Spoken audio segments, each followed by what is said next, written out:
श्री जगदंब उदयोस्तु उदयोस्तु उदयोस्तु।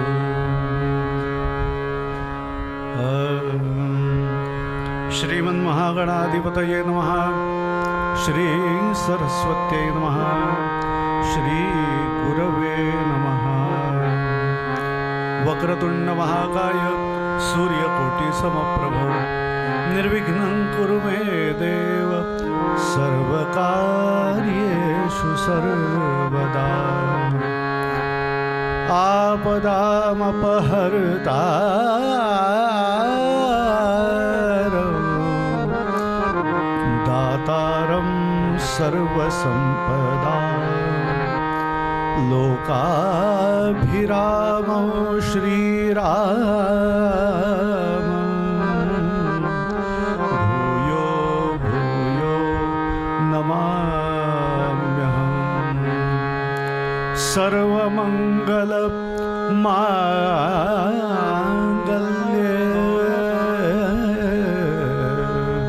शिवे सर्वार्थ साधिके शरण्ये त्र्यंबके गौरी नारायणी नमोस्तुते। करचरणकृतं वा कायजं कर्मजं वा श्रवणनयनजं वा मानसं वापराधं विहितमविहितं वा सर्वमेतत् क्षमस्व। जय जय करुणाब्धे श्री महादेव शंभो।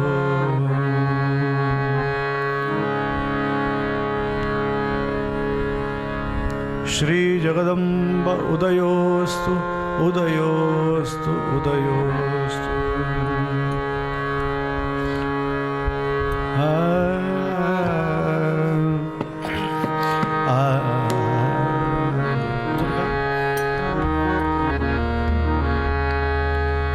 जय दुर्गा माता भवानी जय दुर्गा माता भवानी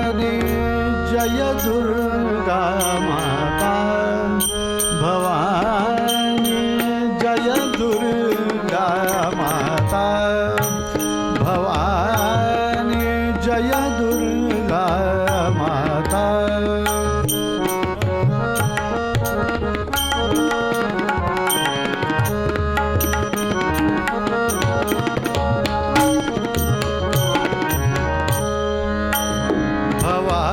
भवानी जय दुर्गा माता भवानी जय दुर्गा माता भवानी तुझिया चरणी ठेवित माता तुझिया चरणी ठेवित माता कृपा करी आता कृपा करी आता जय दुर्गा माता भवानी जय दुर्गा माता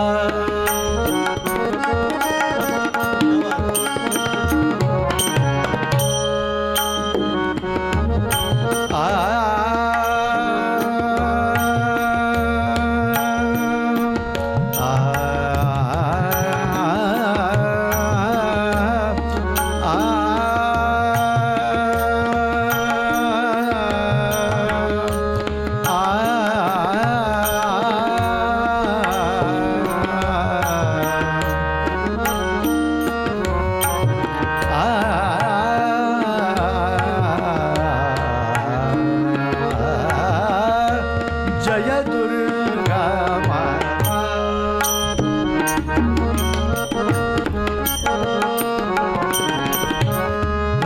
माता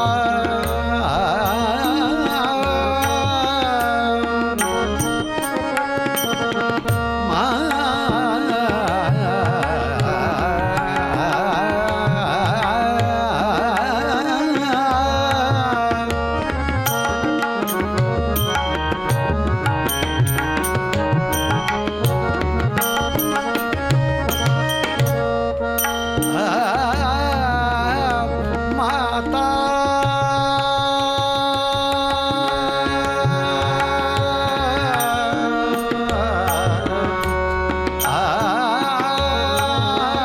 तुझिया चरणी ठेवित माता तुझिया चरणी ठेवित माता तुझिया चरणी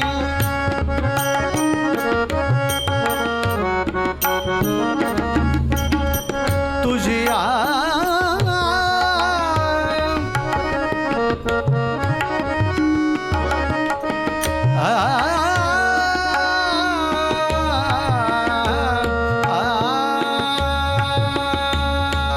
तुझिया चरणी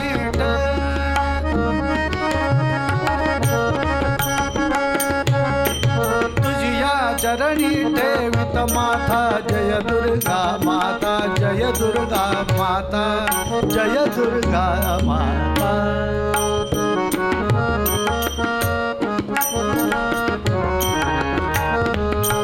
तुझिया चरणी ठेवित माता कृपा करी आता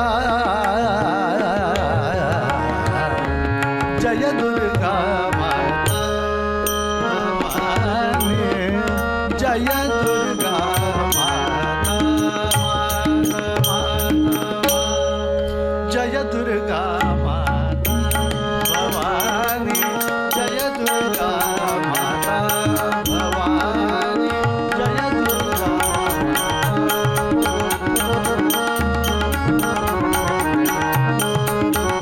तुझिया चरणी ठेवित माता तुझिया चरणी ठेवित माता कृपा करी आता कृपा करी आता जय दुर्गा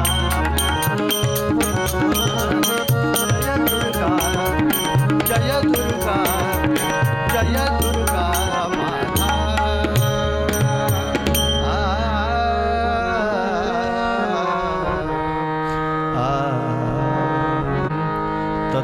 ततो जयमुदीरयेत्। या देवी सर्वभूतेषु मातृरूपेण संस्थिता नमस्तस्यै नमस्तस्यै नमस्तस्यै नमो नमः। या देवी सर्वभूतेषु बुद्धिरूपेण संस्थिता नमस्तस्यै नमस्तस्यै नमस्तस्यै नमो नमः। या देवी सर्वभूतेषु श्रद्धारूपेण संस्थिता नमस्तस्यै नमस्तस्यै नमस्तस्यै नमो नमः। श्री जगदम्ब उदयोस्तु उदयोस्तु उदयोस्तु।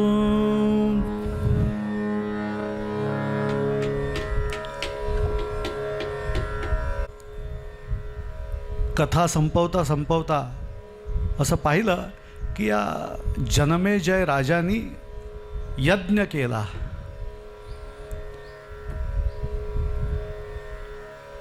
पण तरीसुद्धा राजाच्या मनातल्या ज्या काही शंका होत्या ना यज्ञाच्या बाबतीतल्या, त्या पुन्हा पुन्हा पुन्हा तो महर्षी व्यासांना विचारतोय की आपण जरा अधिक जरा खुलासेवार आणखीन या बाबतीत जरा मला माहिती ज्ञान द्या की नक्की यज्ञाचे प्रकार किती, कोणत्या कोणत्या कारणाकरता यज्ञ केला जातो, कसा संकल्प केला जातो, आणि मग यज्ञाच्या आणखीन फलश्रुतीचा हे आणखीन विचार आपण मला सांगा. त्या यज्ञामध्ये सामग्री काय काय लागते, कशी आणायची, कशी सांभाळायची वगैरे वगैरे सविस्तर चर्चा आपल्याकडून ऐकायची माझी इच्छा आहे. आणि म्हणून व्यास महर्षींना प्रश्न विचारतोय राजा जनमेजय की महाराज देवी यज्ञाचा विधी मला संपूर्णपणे सांगा, म्हणजे तो ऐकून मी सुद्धा सावधानतेने तसा यज्ञ करीन. असं नुसतं आपण मला सांगा, नुसतं एखादा यज्ञ करायचा म्हटलं तर एवढं नुसतं म्हणून भागतं का, नाही का? तर त्याकरता एकूण ती जी काही मानसिक तयारी जशी लागते तशी भौतिक तयारी पण लागते, शारीरिक तयारी पण लागते. देवी भागवत कथा करायची 7 दिवस 8 दिवस म्हटल्यानंतर जे काय करायचं तर मग त्याच्याकरता ही सगळी व्यवस्था आहे ना. मंडप घालायला पाहिजे, मदतीला आणखीन लोक आली पाहिजेत, मित्रमंडळ आलं पाहिजे, स्वयंसेवक आले पाहिजेत, सगळ्या काही गोष्टी आहेत. प्रकाश योजना पाहिजे, पंखे लावले पाहिजेत, 4 तास श्रोते बसणार कसे नाही तर वगैरे वगैरे. ह्या आत्ताच्या काळातल्या गोष्टी आहेत. पण तरीसुद्धा उद्या जर का यज्ञ जरी करायचा म्हटलं आपण तरीसुद्धा मग त्या यज्ञासाठी लागणारी जी काही सामग्री आहे, त्या समिधा आहेत, ते तूप आहे, यज्ञकुंड पाहिजे, आचार्यपद घ्यायला गुरुजी पाहिजेत, त्यांच्याबरोबर सहकार्य करायला इतर काही आणखीन विप्रांची गरज आहे. या सगळ्या गोष्टींची आवश्यकता लागते. पूर्तता अशी ज्या वेळेला होते त्यावेळेला तो यज्ञ उत्तम रीतीने होतो. आणि ज्यांनी यज्ञ करायचा, तो याग करायचा, त्यांनी त्या यज्ञासाठीचे जे काही नियम आहेत, शुचिर्भूतता जी आहे पहिली गोष्ट,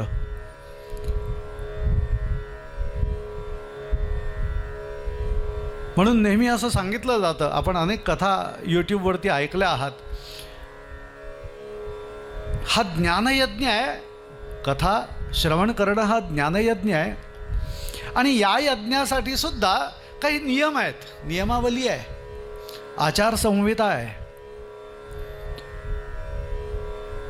संपूर्ण तो कालखंड जो आहे त्या कालखंडामध्ये काय करावं आहे, काय करू नये याच्याबद्दलचे विचार आणखीन पूर्वसुरींनी आपल्या उत्तम रीतीने सांगून ठेवलेत.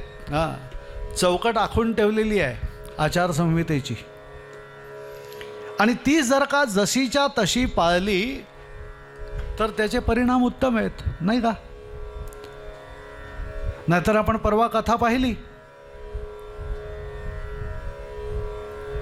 जिकडे इला जन्माला आली, मुलगी जन्माला आली, संकल्प राजाने सांगितलं मुलाचा करायला त्या होत्याला, पण प्रत्यक्ष ज्या वेळेला आणखीन यज्ञ सुरू झाला, संकल्प वगैरे वगैरे सगळं काही आणखीन ते पंचांग श्रवण झालं, ते सगळं झालं, तेव्हा राणीला विचारलं गुरुजींनी. कारण कसं असतं, बऱ्याचशा गोष्टी घरातल्या सुद्धा आपण पाहतो त्या घरातल्या पुरुषाला माहिती नसतात, त्या स्त्रियांना बरोबर माहिती असतात.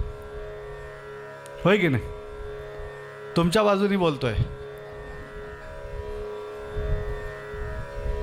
गुरुजींनी विचारलं, का ते हळद कुंकू कुठं आहे, का ते अबीर कुठे ठेवलाय? हां.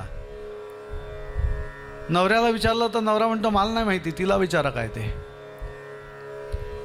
मी आणून द्यायचं काम केलं, पुढलं कुठे ठेवायचं काय ठेवायचं ते तिचा विषय आहे. तसं राजांनी संकल्प केला होता पुत्र व्हायला पाहिजे म्हणून, पण तरी सुद्धा संकल्प ज्यावेळेला करायची वेळ आली त्यावेळेला गुरुजींनी विचारलं काय संकल्प करायचा. राजांनी सांगितलं राणीला विचारा. बरं, तिच्या मनात इच्छा होती कन्याच पाहिजे म्हणून. पहिली कन्या पाहिजे, पहिली बेटी धनाची पेटी, अशी आता अलीकडे एक म्हण आली नाही का. आणि त्यामुळे झालं काय माहितीये, जसा संकल्प तसं फळ. यज्ञ करण्यामध्ये काहीही चूक झालेली नव्हती, सगळं काही कार्य उत्तम झालं होतं. जसा संकल्प झाला तसं आणखीन ते सगळं हवनीय द्रव्य दिलं गेलं, ते ते ते ते मंत्र म्हटले गेले, आहुत्या दिल्या गेल्या उत्तम रीतीने. पण तरीसुद्धा जे फळ अपेक्षित होतं राजाला ते नाही मिळालं. ह्याचं कारण इकडे आहे.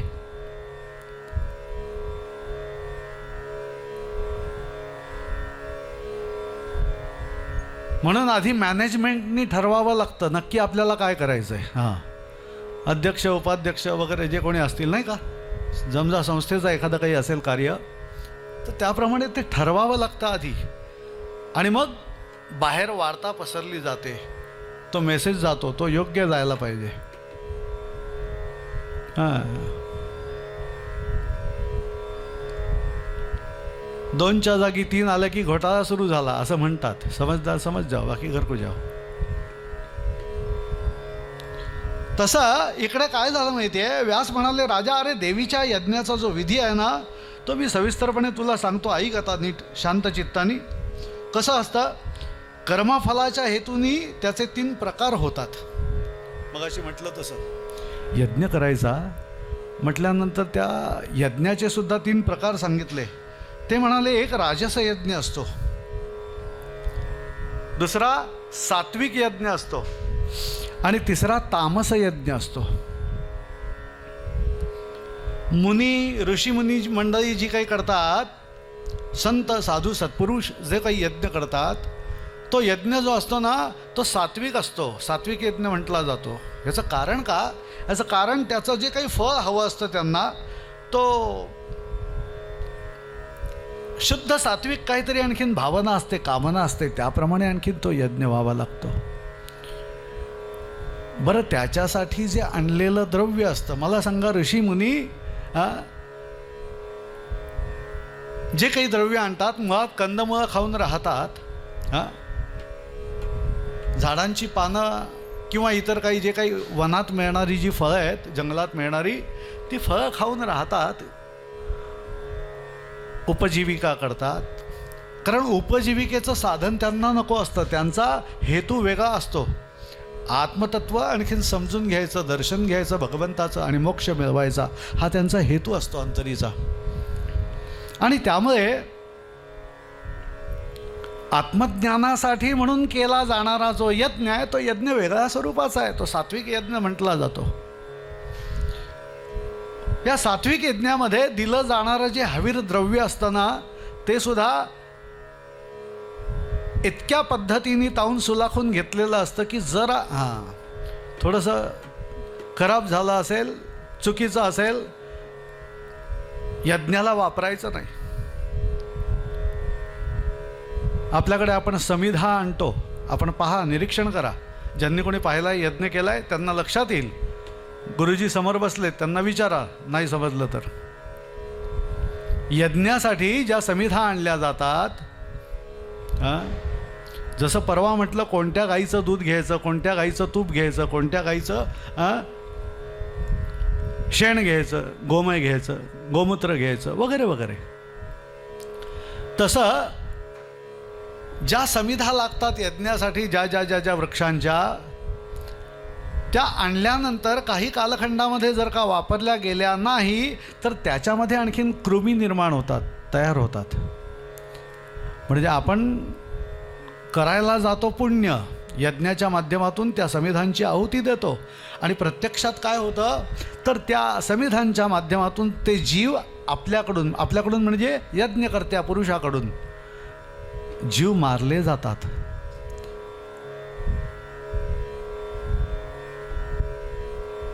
भले ते अज्ञानातून असतील पण जातात. आणि म्हणून यज्ञीय जी सामग्री असते ना ती खूप आरखून पारखून घ्यावी लागते, निरीक्षण करून नीट घ्यावी लागते. नाही तर अलीकडे आपल्याकडे दुकानदाराकडे जर यादी दिली तर तो विचारतो सुपाऱ्या एवढ्या 35 कशासाठी, ते म्हणले सत्यनारायणासाठी. सत्यनारायणासाठी म्हणजे एकदम बारीक बारीक सुपाऱ्या, मी त्या तांदूळावरती नीट बसत पण नाहीत. हां, आम्हाला वाईट कशाचं वाटतं माहिती आहे, हे आता सगळं गुरुजी नंतर घेऊन जाणार आहेत याचं आम्हाला वाईट वाटतं. तू गुरुजींच्या उद्धाराकरता सत्यनारायण आहे का तुझ्या उद्धाराकरता सत्यनारायण आहे, हा पहिला प्रश्न आहे. म्हणून विषय आला म्हणून हे बोलतोय मी, पण ही सत्य परिस्थिती आहे. उलट जसं देवर्षी म्हणाले तदर्पिता अखिल आचारता, हे भक्तीचं सर्वश्रेष्ठ लक्षण आहे. हां, तसं भगवंताला जो पदार्थ अर्पण करायचा, जी सामग्री अर्पण करायची, जे द्रव्य अर्पण करायचं त्या यज्ञातल्या अग्नीला म्हणून ते सर्वोत्तम पाहिजे. आणि जर सर्वोत्तम असेल तर अर्थातच त्याचं फळ पण सर्वोत्तम मिळतं. विश्वास ठेवा. सात्विक यज्ञ कोण करतं? ऋषी मंडळी करतात, मुनिम करतात. राजस यज्ञ दुसरा प्रकार.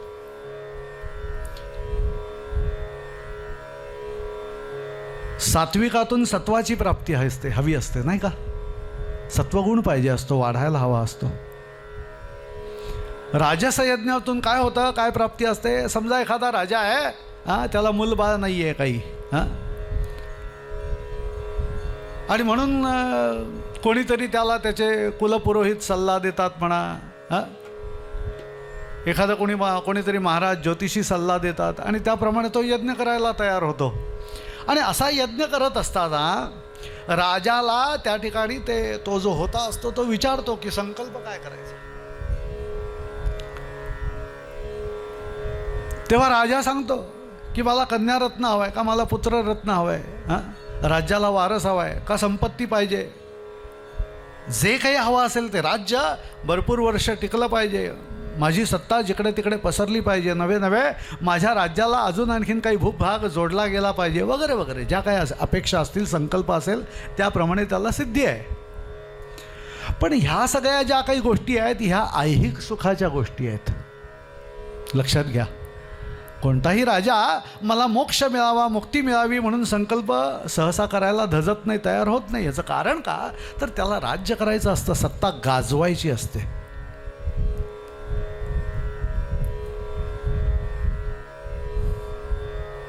थोडक्यात काही ना काहीतरी त्याच्यातून अशी प्राप्ती व्हावी असं वाटतं, त्या यज्ञाच्या फळामधून अशी काहीतरी प्राप्ती व्हावी, असं काहीतरी फलप्राप्ती व्हावी की ज्या योगे आपला सर्वांगीण आणखीन त्या ठिकाणी उद्धार होईल असं राजाला वाटत असतं. म्हणून तो जो यज्ञ आहे तो राजस यज्ञ म्हणून म्हटला जातो. आणि त्यानंतर आणखीन एक जो यज्ञ आहे जो विशेषतः अधिक करून नाही 100% असं म्हटलं तरी वावगं नाही ठरत, ज्याला तामस यज्ञ म्हणतात ना, तो तामस यज्ञ कोण करतं? अर्थातच असुर करतात, हा, दानव करतात. कारण माझं ते माझं आणि तुझं ते देखील माझं, हा जो विचार आहे हा असुरी विचार आहे.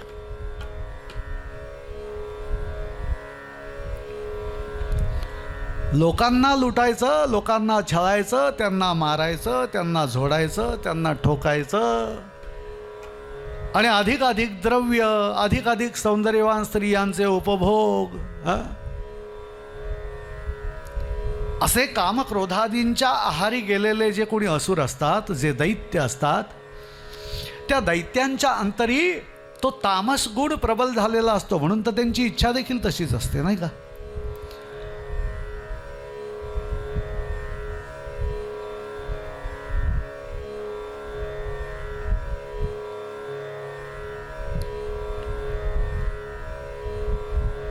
दुधामध्ये सत्वगुण जास्ती आहे म्हणून ते दूध पचवणं कठीण आहे.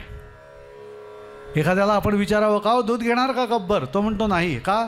मला नाही पचत. पटकन उत्तर देतो.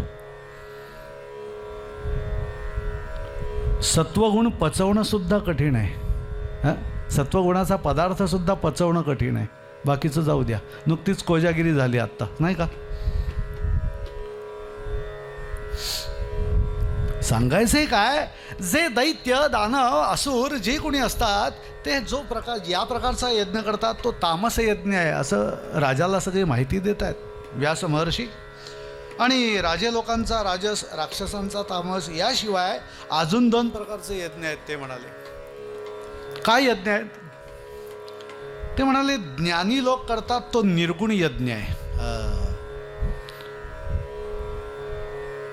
हा प्रकार आणखीन थोडासा वेगळा आहे, ऋषीमुनींच्या पेक्षापासून थोडासा वेगळा आहे.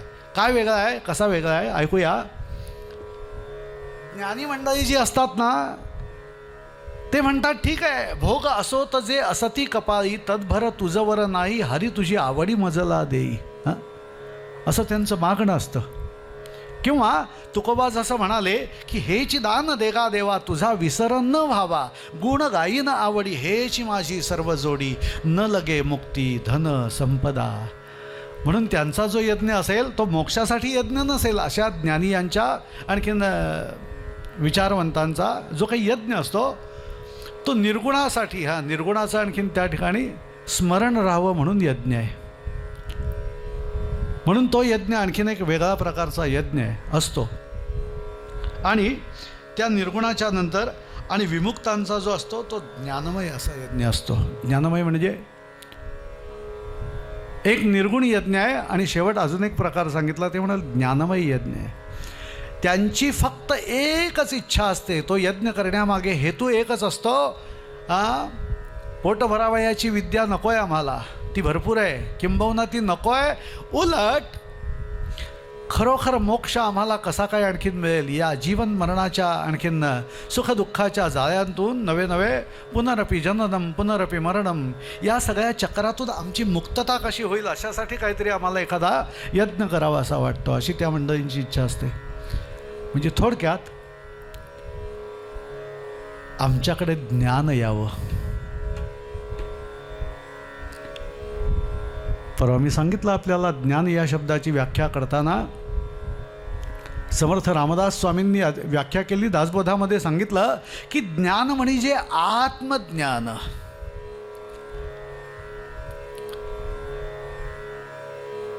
आणि अनेक लोकांना हेच कळत नाही की आधी मी कोण आहे. किंबहुना 99% जे काही जनता असते, जे लोक असतात, जे मनुष्य असतात, ते या देहालाच मी समजायला लागतात. मी म्हणजे कोण? हा देह म्हणजे मी. पण या देहाच्याही पलीकडे जे काही तत्व आहे परमात्म्याचं, भगवंताचं, ते तत्व जाणून घेण्यासाठी जो यज्ञ केला जातो तो ज्ञानयज्ञ आहे. सज्जनो, ज्ञानमय असा जो यज्ञ आहे त्या यज्ञातून मी कोण आहे, माझ्या जन्माची इति कर्तव्यता कशामध्ये आहे, आणि माझं गंतव्य स्थान कुठचं आहे. यद गत्वा न निवर्तन्ते तद्धाम परमं मम. आपल्याला पुराणातली कथा माहिती आहे. ओम नमो भगवते वासुदेवाय या मंत्राचा जप करणारा तो ध्रुव बाळ 6 महिन्यात उद्धार झाला त्याचा. उद्धार झाला म्हणजे काय झालं तर ध्रुवाची कथा सांगितली जाते की भगवान प्रसन्न झाले 6 महिन्याच्या कालावधीत आणि त्याचा उद्धार झाला. उद्धार झाला म्हणजे काय झालं, ज्या स्थानावरती गेल्यानंतर कुणी इथून उठ बाजूला हो असं म्हणणार नाही, अशा स्थानावर जाऊन पोचला, अढळ पदावरती जाऊन पोचला.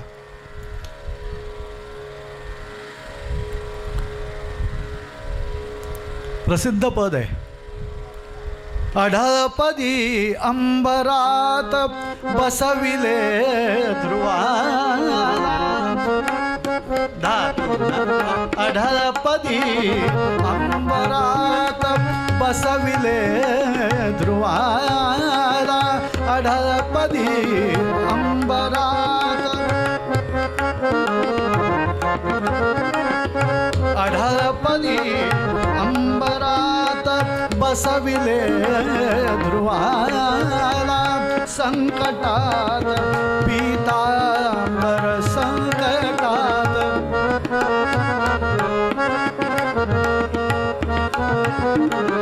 संकटात पीतांबर दिला द्रौपदीला, ऐसा दाता थोर, ऐसा दाता थोर कुंजवन विहारी, धीर धरी धीर धरी धीर धरी धीर धरी, जागृत गिरिधारी जागृत गिरिधारी, धीर धरी धीर धरी धीर धरी धीर धरी धीर धरी धीर धरी.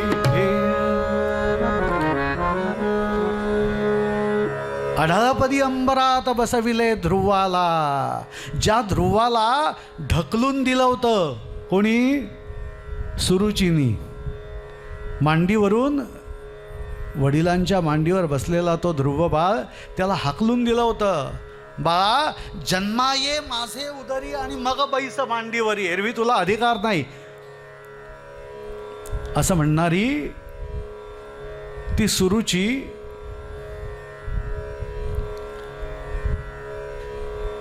आणि बिचारा ध्रुव बाळ इतक्या लहान वयामध्ये सुद्धा जंगलात गेला, ज्या ठिकाणी धड खायची प्यायची पण काही व्यवस्था नाही, काही नाही, आच्छादन नाही, निजायला बसायला आसन नाही,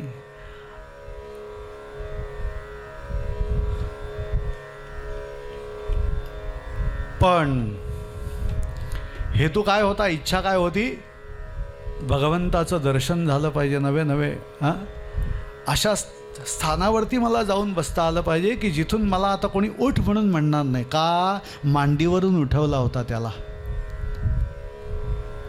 आई सावत्र होती, पण सावत्र असलीकडून म्हणून काय झालं, आई होती ना, पण आईने उठवलं.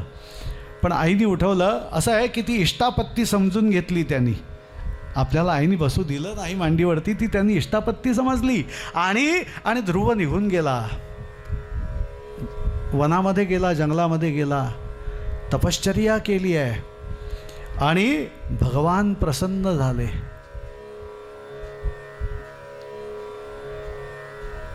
फक्त 6 महिन्यात.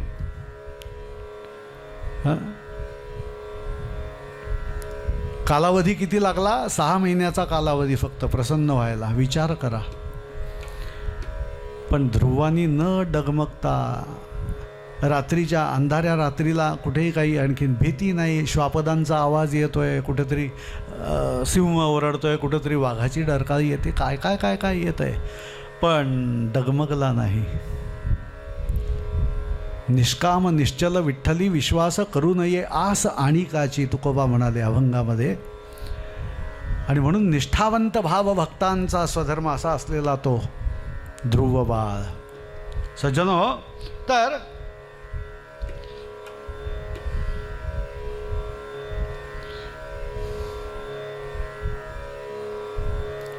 जनमेजयानी विचारलं, आपण म्हणता त्याप्रमाणे बरोबर आहे, पण आता मला एकच सांगा. या ठिकाणी मला एक शंका उत्पन्न अशी होते की महाभारताच्या कालखंडामध्ये पांडवांनी राजसूय यज्ञ केला, बरोबर कोण होता? सहकारी कोण होते?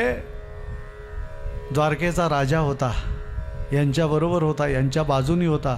नुसता बाजूनी नव्हता, नुसता बरोबर नव्हता, ह्यांना हवं नको ते पाहत होता. उलट त्या कृष्णांनी उष्टी खरकटीसुद्धा काढण्याचं काम केलं, असा राजसूय यज्ञ. जनमेजयाने विचारलं, अशी सगळी परिस्थिती असताना, असा उत्तम यज्ञ केला जात असताना, नव्हे नव्हे पूर्णत्वाला गेला जो यज्ञ, असं असून सुद्धा, असं करून सुद्धा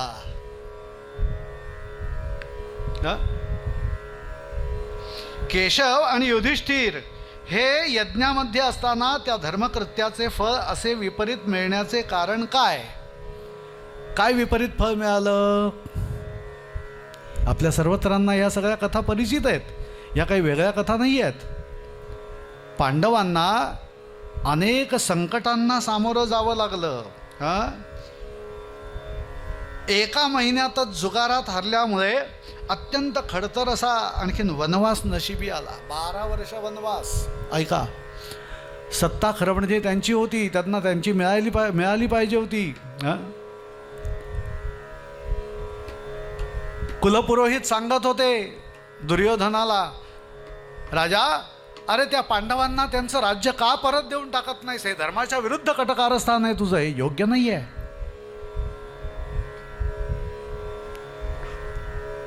तो म्हणाला, जानामि धर्मम, धर्माच्या गोष्टी शिकवू नका. कारण का? दुर्योधनाची वृत्ती असुरी होती म्हणून. लक्षात घ्या.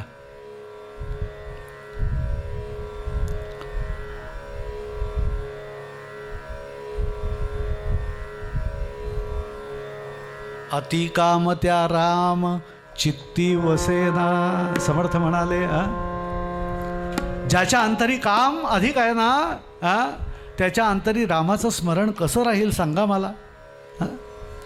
आणि अति लोभ त्या क्षोभ होईल जाणा.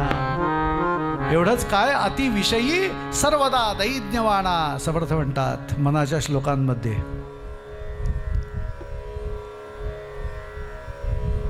म्हणून काम असावा, पण कशासाठी? ईश्वर भजनी. क्रोध असावा, इंद्रिय दमनी.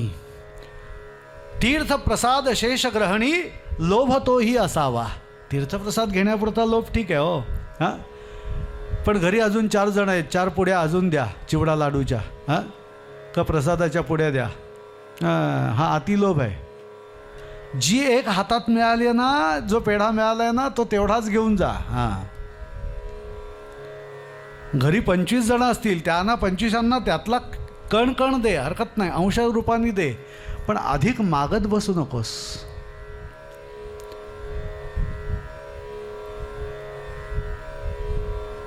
नाहीतर लोक सत्यनारायणाच्या प्रसादाला, तीर्थप्रसादाला बोलवलेलं असतं, जातात, अजून 2 पुड्या दे.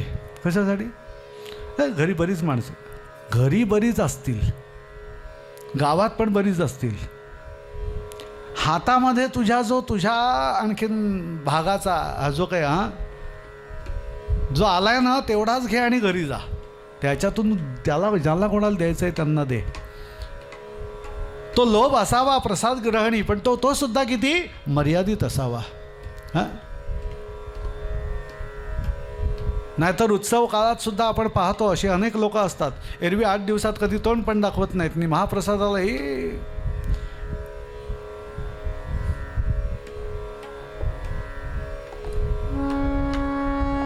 आम्ही कीर्तनात नेहमी उल्लेख करतो. कीर्तनाला 8 आणि जेवायला 60.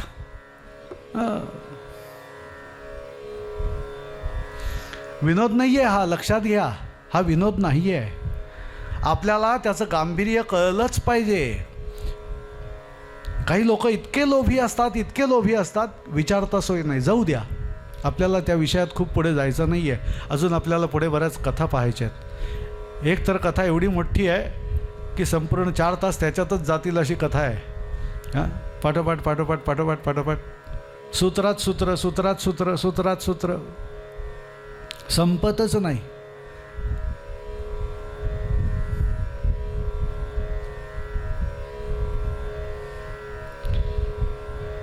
राजाने विचारलं, राजसूय यज्ञ करताना स्वतः भगवान गोपालकृष्ण होते, यांचे सहकारी होते, किंबहुना सहकारी नाही, यांचे सर्वेसर्वा होते. हां, यांना युक्ती, बुद्धी, यश, कीर्ती, प्रताप, सामर्थ्य सगळं काही पुरवायला तेच तर होते ना. हां, जे विष्णूंचा अवतार म्हणून अवतरित झालेले होते.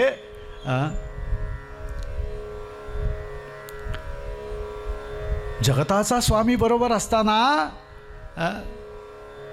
असं का घडावं? 12 वर्षाचा वनवास, 1 वर्षाचा अज्ञातवास, द्रौपदीची विटंबना, ती सुद्धा भर सभेत.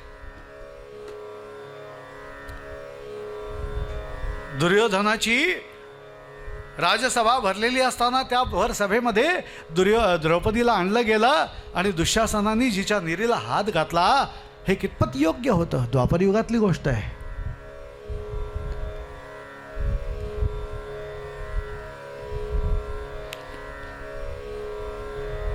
म्हणून तो दुर्योधन सांगत होता त्यांना, कुलपुरोहितांना, की जानामी धर्मम नचमे प्रवृत्ती. प्रश्न कुठे आहे माहिती आहे? धर्म अधर्म मला कळतो, आचारसंहिता मला कळते, नियम मला कळतो.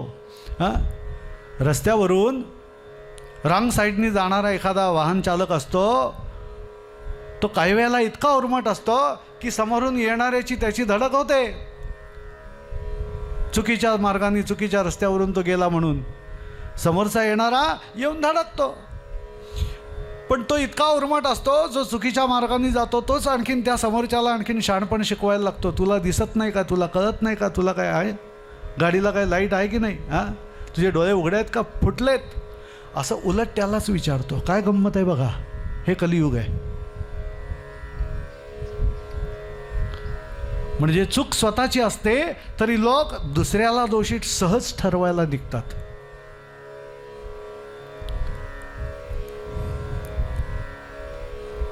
जानामी धर्मम पण नचमे प्रवृत्ती. धर्म मला कळतो, धर्म काय अधर्म काय तुम्ही सांगण्याची गरज नाही, पण माझा प्रॉब्लेम वेगळा आहे. कोण सांगताय? दुर्योधन. नचमे प्रवृत्ती, त्याप्रमाणे मी वागू शकत नाही. आता किंबहुना वागू शकत नाही म्हणजे वागायची इच्छा नाही आहे म्हणून वागू शकत नाही असं म्हटलं तर चुकीचं नाही ठरत. बरोबर आहे की नाही? ज्याला नियम पाळायचाच आहे तो बरोबर पाळतो. हां, येथे कचरा टाकू नका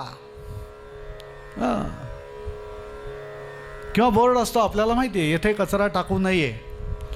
ज्याला कचरा टाकायचा आहे तो काय वाचतो? तो येथे कचरा टाकू नये असं वाचतच नाही, टाकू नये असं वाचतच नाही.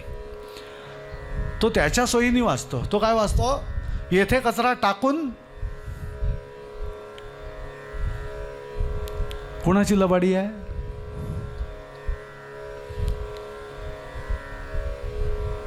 मला हे सांगायचं आहे, नियम नुसते कागदावर बनवून उपयोग नाही आहे. सध्या खूप मोठा गदारोळ चालू आहे. मी स्पष्टीकरण करत नाही आहे कुठच्याही गोष्टीचं.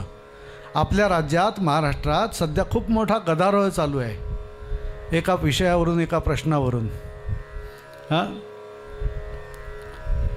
आणि तो प्रश्न खरं म्हणजे केव्हाच संपायला हवा होता. आधीच्या राज्यकर्त्यांनीच संपवायला हवा होता, पण तो नाही संपला. संपवला नाही. काय असेल माहिती नाही, आपल्याला नाही माहिती, आपण कशाला बोलायचं.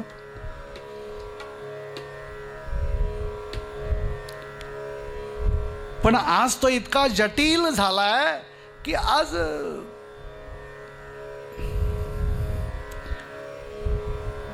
त्याच्यावरूनच लोक भांडत बसलेत. बाकी काही विषयच नाही.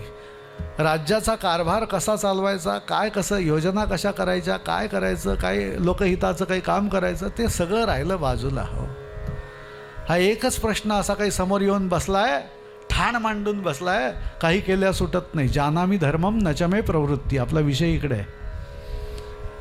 दुर्योधन काय सांगतोय? धर्म अधर्म मला शिकवण्याची गरज नाही, मला कळतंय. फक्त प्रॉब्लेम काय, कळतंय पण वळत नाही. हां, जानामी अधर्मम, जानाम मी अधर्मम, अधर्म पण काय ते कळतो, पण नचमे निवृत्ती, केनापि देवेन हृदि स्थितेन केनापि देवेन हृदि स्थितेन यथाम उक्तसी तथाम करोमि.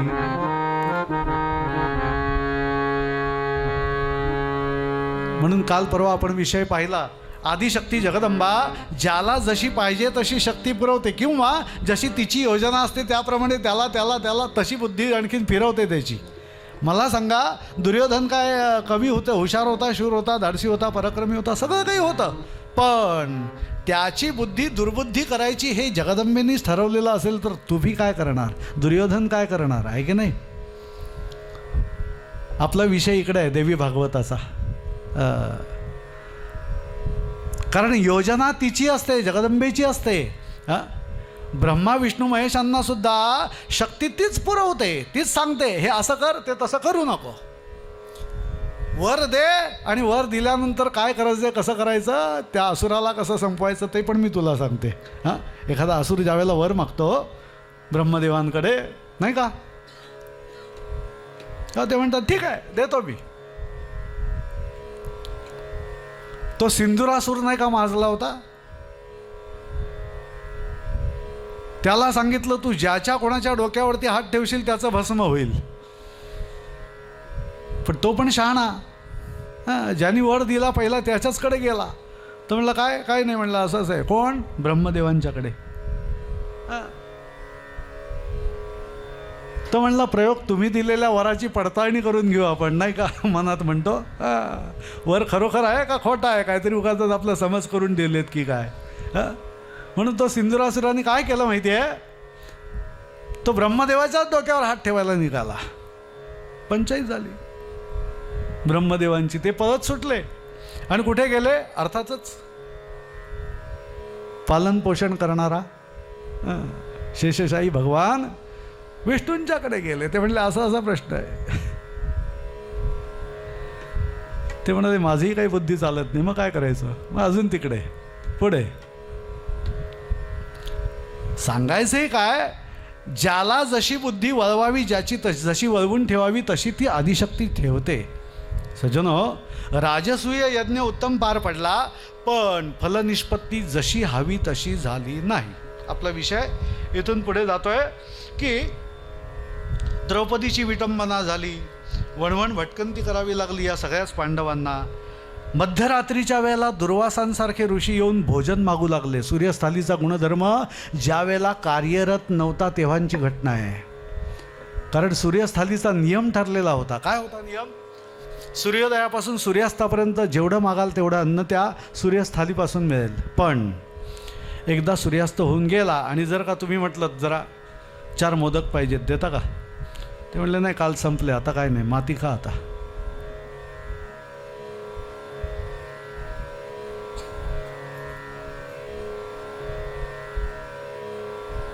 सूर्यस्थालीचा गुणधर्म संपला. आणि बरोबर त्याच वेळेला मध्यरात्री सत्वाहरण करायचं होतं आणि म्हणून दुर्वासांची योजना केली.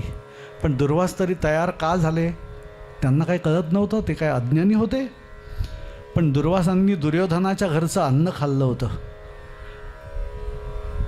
ज्याची खावी पोळी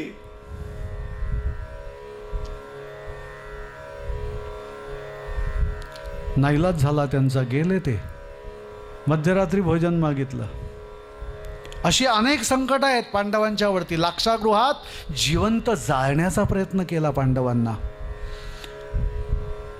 काय झाला यज्ञाचा परिणाम, कुठे गेला यज्ञाचं फळ, पाहायला गेलं तर कीचकांनी तर द्रौपदीचा हात पकडून तिला आणखीन भ्रष्टवण्याचा प्रयत्न केला. अनेक घटना आहेत, आणखीन गोष्टी आहेत ज्या काही जितक्या सांगू तेवढ्या कमीच आहेत. पांडवांवरती आलेली ही सगळी संकटांची यादी आहे. असं असताना सुद्धा का यशप्राप्ती झाली नाही, तर त्या कर्मामध्ये कोणती तरी उणीव राहिली. महर्षी म्हणाले, राजा जनमेजया, अरे त्या यज्ञामध्ये तो यज्ञ करताना जी काही सामग्री आणलेली होती ना, ती सामग्री योग्य मार्गाने आलेली नव्हती असं त्यांनी उत्तर दिलं. हे व्यास सांगतायत, मी सांगत नाही, माझ्या पदरचं काहीच नाही. देवी भागवत असं म्हणताय की या ठिकाणी म्हणून धर्मवेत्यांनी कर्माचे अनेक प्रकार सांगितले, त्यातही कर्ता, मंत्र आणि साधने यातील फरकानुसार भेद आहेतच. त्याची उदाहरणे सांगतो. ते म्हणाले आता तुम्हाला याही बाबतीत उदाहरणं सांगतो. काय उदाहरणं आहेत ऐका तर खरं.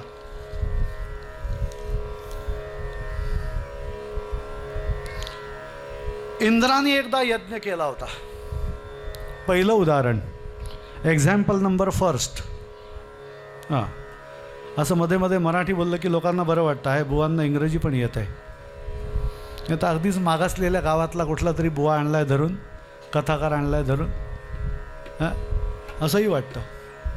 काय बरं, आज एका केळकराच्या साथीला अजून एक केळकर आला आहे. हां, 2 केळकर आणि त्यांना सांभाळायला देवधर. कारण हा तालरक्षक आहे ना. आम्ही बेताल झालो तर हा लगेच तिकडे हातोडी ते बघा काढलीच लगेच. असो, मध्येच कुठेतरी काहीतरी असा हां तो फुलवाला असतो ना, फुलवाला, त्याच्याकडे तुम्ही जाता. तो काय करतो, साधारण 1 तास 2 तास गेले की पाणी घेतो जरा बाटलीतलं पाणी, हां, आणि पाणी त्या फुलांवरती, त्या गजऱ्यांवरती, त्या हारांवरती शिंपडतो. कशा करता, ती जरा हाताची टवानी दिसावी. विनोदाचा शिडकावा कशासाठी, जरा कुठे जर का ती बाया येत असेल. हां, नामदेव महाराजांनी वर्णन केलं. हां, कीर्तनी बसता निद्रे नागविले, कीर्तनी बसता निद्रे नागविले, मन माझे गुंतले, मन माझे गुंतले, विषय सुखा, विषय सुखा, अमृताहुनी गोड, अमृताहुनी गोड, नाम तुझे देवा, नाम तुझे देवा, अमृताहुनी गोड, अमृताहुनी गोड, अमृताहुनी नाम तुझे देवा, नाम तुझे देवा, मन माझे केशवा. म्हणा वाजा.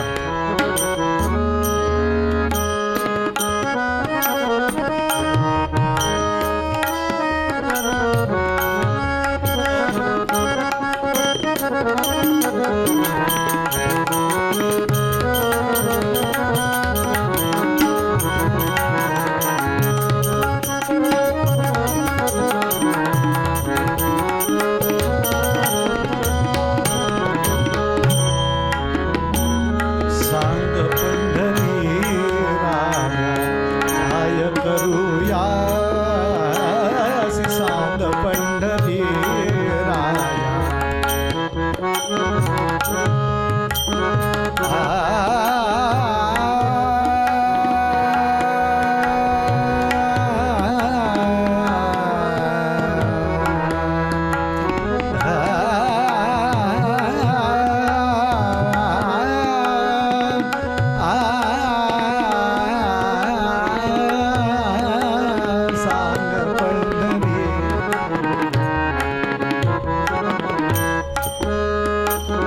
सांग पंढरी राया काय करूया,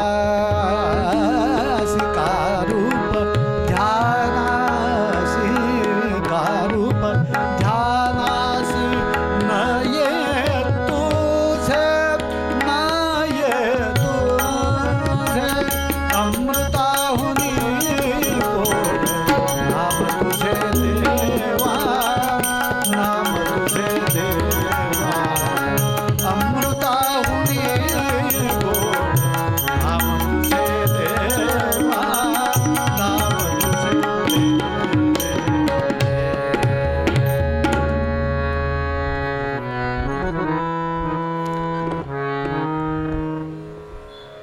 यंगर यंगेस्ट अशी साथीदारांची जोडी आहे हां. आणि त्यामुळे आज आता बरं एव्हरग्रीन जोडी आहे नाही का, एव्हरग्रीन.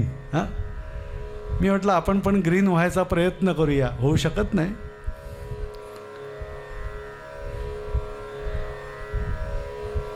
वामन पंडित म्हणाले अशी वेळ नाही पुन्हा यावयाची, अशी वेळ नाही पुन्हा यावयाची, आणि अशी वेळ नाही पुन्हा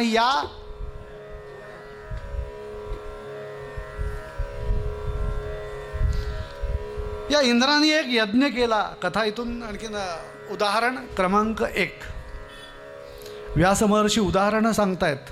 हां, फलित जर उत्तम व्हायला हवी तर यज्ञ उत्तम व्हायला पाहिजे, कर्म उत्तम व्हायला पाहिजे. समर्थ म्हणाले यथा सांगते कर्म काही घडे ना, घडे धर्म ते पुण्य गाठी पडे ना. काय उपयोग आहे?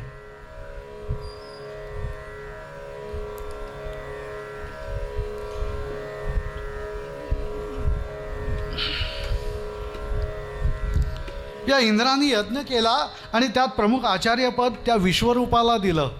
आणि पण प्रत्यक्ष काय झालं माहिती आहे, त्या यज्ञाच्या वेळी विश्वरूपानी आपल्या आईकडील जे बांधव, जे दैत्य होते, दानव होते, असुर होते, त्यांच्या कल्याणाचा संकल्प सोडला. कशी गंमत आहे बघा. इंद्रानी विश्वरूपाची नेमणूक केली होता म्हणून, लक्षात घ्या. आणि होत्याचं कर्तव्य काय? यजमानाचं पूर्ण हित करायचं, त्याप्रमाणे संकल्प करायचा, त्याप्रमाणे कर्म करायचं, त्याप्रमाणे हवन करायचं, यज्ञ उत्तम करायचा. पण हा होता जो होता तोच भ्रष्ट निघाला. या विश्वरूपाने काय केलं, त्याचे जे नातेवाईक होते, संबंधी होते, ते सगळे असुर जे होते ना, त्या असुरांच्या कल्याणाकरता यज्ञाच्या आणखीन तो उत्तम त्या ठिकाणी संकल्प केला. इंद्राच्या कल्याणासाठी संकल्प नाही केला. परिणाम काय झाला, यज्ञाचं फळ कसं मिळालं, दानवांचे आणखीन कल्याण व्हावं असा संकल्प केला.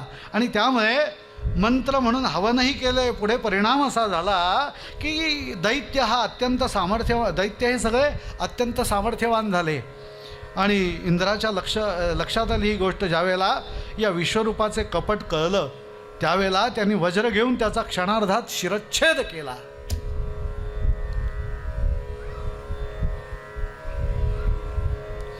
आणि जर तसं नसतं तर फळ निश्चितपणे इच्छेनुसार प्राप्त झालं असतं, हे निश्चित आहे.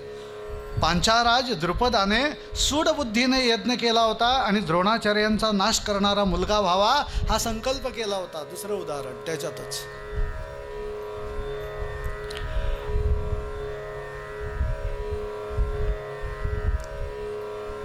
ते म्हणाले आणखीन एक उदाहरण देतो, राजा दशरथाचं. काय आहे, सर्व परिचित गोष्टी आहेत, ह्या काही वेगळ्या नाही आहेत, आपण ऐकलेल्या कथा आहेत.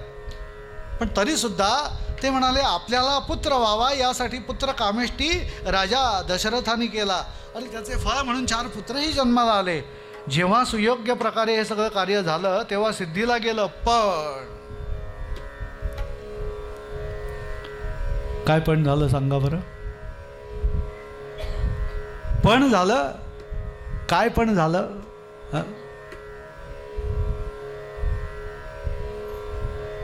काहीतरी उणीव राहून गेली आणि मग मात्र विपरीत फलप्राप्ती झाली. राम लक्ष्मण भरत शत्रुघ्न जन्माला आले, पण योग्य वेळेला अशी वेळ साधली कोणी? कैकईनी. खरं म्हणजे कैकईचं जे पात्र आहे रामायणातलं हे इतकं वाईट नाही आहे. बाकी एरवी खूप चांगलं पात्र आहे.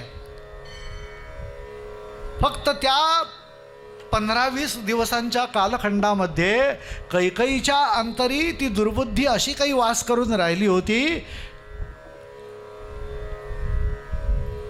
ती दुरात्मबुद्धी अशी वास करून राहिली होती की ज्यामुळे तिने दशरथ महाराजांना मागे दिलेल्या वराची आठवण करून दिली. तुम्ही मला कबूल केलं होतं. काय कबूल केलं होतं? त्याप्रमाणे आता द्या.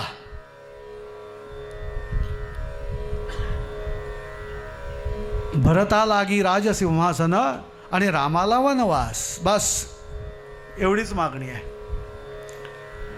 आता मला सांगा, पुत्र कामेष्टी यज्ञामधून आणखीन फलनिष्पत्ती म्हणून या 4ही पुत्रांची राजा दशरथांना प्राप्ती झाली होती. खरं म्हणजे त्याआधी शिकारीला गेलेले असता प्राणांतकाली मग शापिती त्या नरेशा, तू पुत्र पुत्र करता मरशीला ऐशा, असा आणखीन शाप दिला कोणी? श्रावणाच्या आईवडिलांनी. राजा तुला 4 पुत्र होतील, नाही अशातली गोष्ट नाही, 1-2 नाही 4 पुत्र होतील. पण पाहायला गेलं तर उत्तम यज्ञ केला होता. हत्तीच्या सोंडेसारखी तुपाची धार लागली होती. ऐकून तर घ्या, ऐकायला काय हरकत आहे. आता तुपाचा भाव किती आहे? 1200-1500 रुपये. काय मध्ये मध्ये असं काहीतरी व्यवहारातलं विचारलं म्हणजे तुम्हाला पण बरं वाटतं. आहे बुवा जरा तूप तेलाचं पण काही भावबिव करतायत, विचारतायत, अगदीच काय नाही असं. नाहीतर कंटाळा येतो सारख्या त्याच कथा, काय ते पुराणातले. अहो बुवा बास झालं हो. हां, जिकडे तिकडे भानगडी, युद्ध, हां, कलागती, यांनी ह्याला नेली, त्यांनी त्याला नेली, अमकं केलं तमकं केलं. ह्याच्या पलीकडे काय तुमचं पुराण सांगतंय.